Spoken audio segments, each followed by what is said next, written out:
I want to start with the Olympics. They're about to begin. I know you competed in 2012. It must still hold special memories for you. Big time.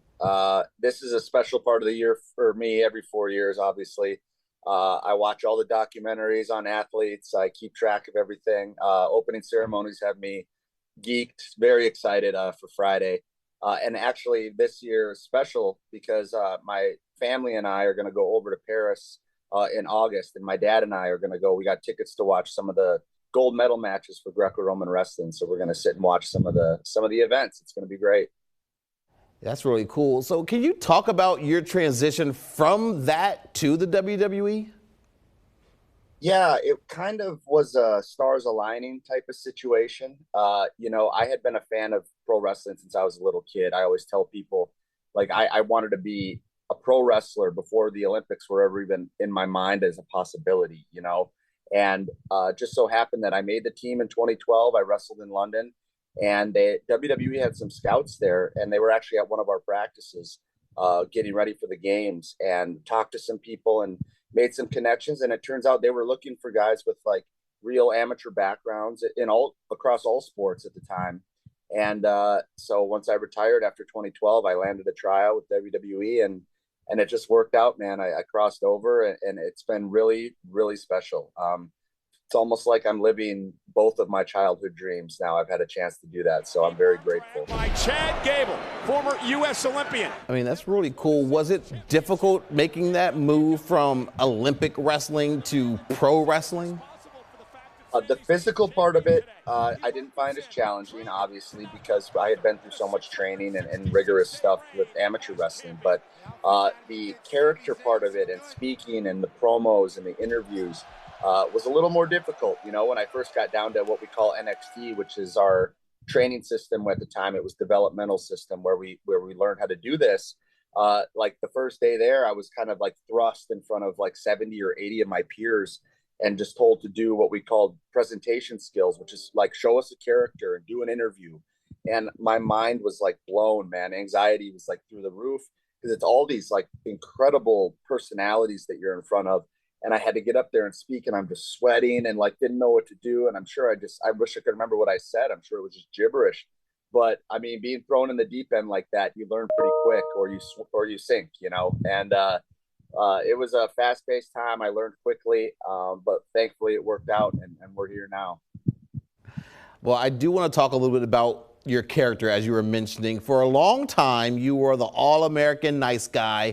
But recently, you've sort of morphed into a not so nice guy. Do you like having this new edge? Yeah, so I find it, with our audience and with what we do, you kind of have to constantly evolve, or you kind of fall by the wayside, because it gets old, it gets boring.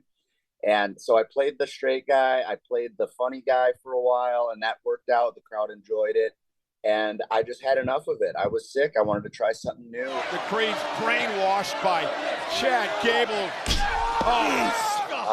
And so I turned on my crew. I showed a different part of my personality, which is there, but you have to dig and find those things, And I'm kind of we call it just kind of a mean coach figure is how I like to put it. Like kind of the hard-headed coach that's a little too hard on his team.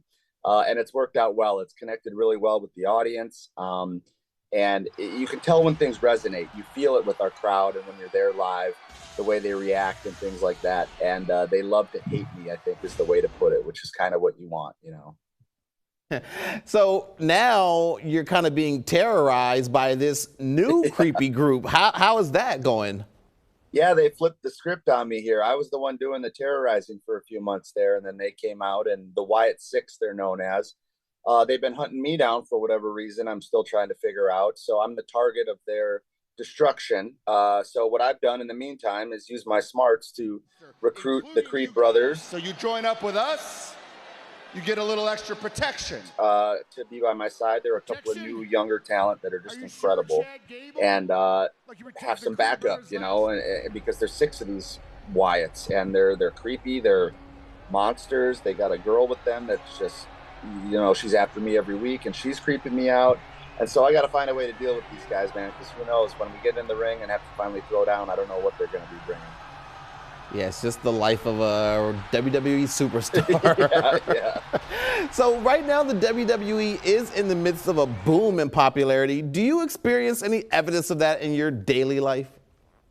I mean, like yesterday, I'm out for a walk here in my neighborhood, and I've got people honking at me as I go by, yelling at me, and it's becoming more and more common.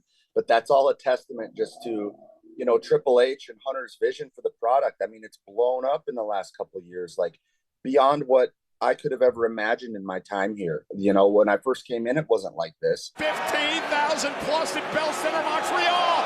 Oh, goodness! And we're selling out shows on a regular basis now, and not just TVs, but our live events that we do on the weekend, our untelevised shows in the local markets are selling out. And we're talking 10, 11,000 people. And I mean, we were in Mexico last weekend and there was 15,000 people there. We're in Canada, we're in Saudi, everything is just like sold out to the max. And these crowds are just rabid. They're just ready for the product. And it's great. It's a special time to be a part of WWE and all of that. Just a testament to Hunter, his vision from the beginning and him following through with it. It's been really special. Well, something cool that's happening is this back-to-back show in October. It's never happened before here in Hershey, where you're going to have on a Sunday NXT Halloween Havoc, and then the very next night, Monday Night Raw.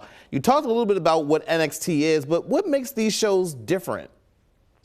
Yeah, so NXT is interesting because it has some of our younger talent, and when they get to these shows like you're talking about, some of our bigger shows that they do for the premium live events, they're a little more polished at that point. So they're not necessarily still in the young developmental stage.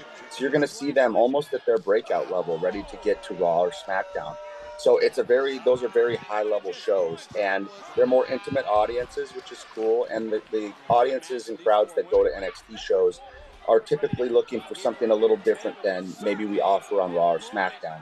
It's very heavily wrestling based, and they're very interested in the athletic part of it and the matches themselves, along with the storylines.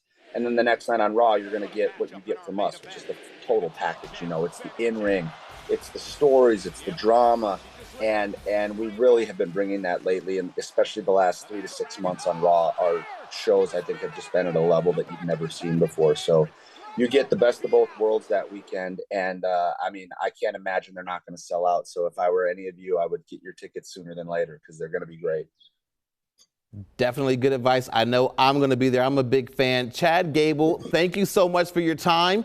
We really appreciate it, and good luck against the Wyatts. Ugh, I'm going to need it. I might call you for help if I need. So keep your phone on. Thank you, brother. I'll be here. Appreciate you, All right. Chad. Appreciate you. Thanks.